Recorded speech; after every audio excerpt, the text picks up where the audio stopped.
Selamat malam, Assalamualaikum warahmatullahi wabarakatuh.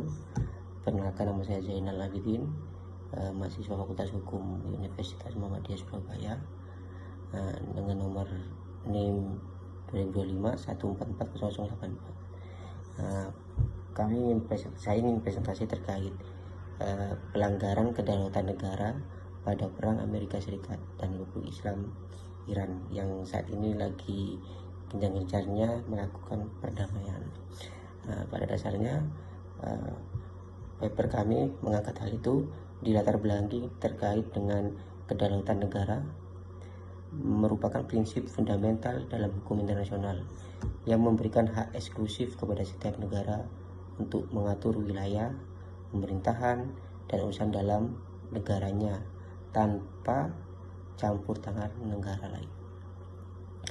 Jadi berawal dengan hubungan Amerika Serikat dan Iran telah mengalami ketegangan sejak revolusi Iran tahun 79, konflik tersebut mencapai puncaknya pada 3 Januari 2020 ketika Amerika Serikat melakukan serangan udara menggunakan pesawat drone yang menewaskan Mayor Jenderal Qasim Soleimani di Bandara Internasional Baghdad, Irak. Amerika Serikat menyatakan tindakan tersebut dilakukan sebagai bentuk pembelaan diri atau self-defense, sedangkan Iran menganggapnya sebagai tindakan agresi yang melanggar hukum internasional. Jadi dari latar belakang tersebut yang kita ambil judul paper ini pelanggaran kedaulatan negara pada perang Amerika Serikat yang dimulai dari tahun 2020. Ada 3 rumusan masalah yang kita bahas di sini, yaitu yang pertama, bagaimana konsep kedaulatan negara menurut hukum internasional.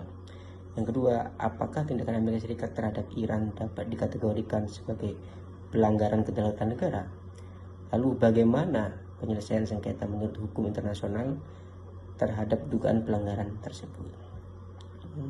Jadi dari 3 latar belakang yang kami sebutkan ini, dari 3 rumusan masalah, kami ada 7 tujuan penulisan, yaitu yang pertama menjelaskan konsep kedaulatan negara dalam hukum internasional. Yang kedua, menganalisis dugaan pelanggaran kedaulatan negara dalam konflik Amerika Serikat dan Republik Islam Iran. Yang ketiga, menjelaskan mekanisme penyelesaian sengketa menurut hukum internasional. Yang pertama, konsep kedaulatan negara dalam hukum internasional. Dalam pasal 2 ayat 4, Piagam PBB melarang setiap negara menggunakan ancaman maupun kekuatan terhadap integritas wilayah atau kemerdekaan politik negara lain.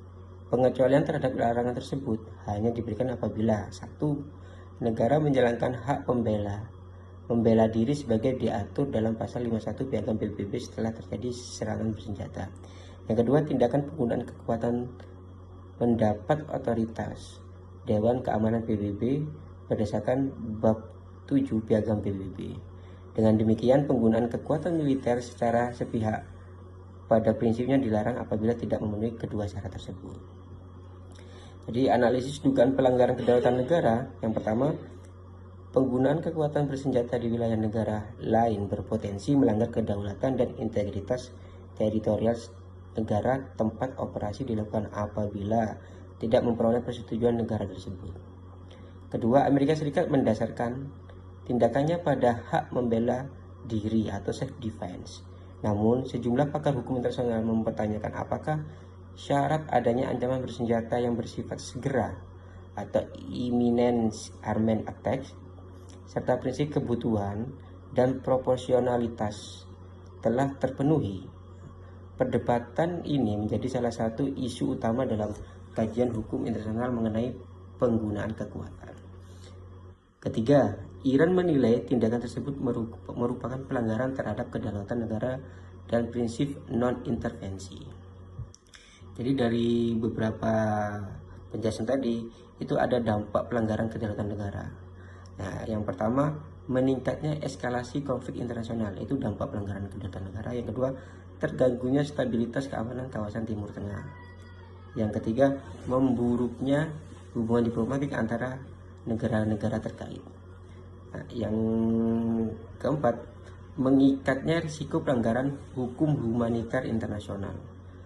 Yang terakhir, melemahnya penghormatan terhadap norma larangan penggunaan kekuatan dalam hukum internasional.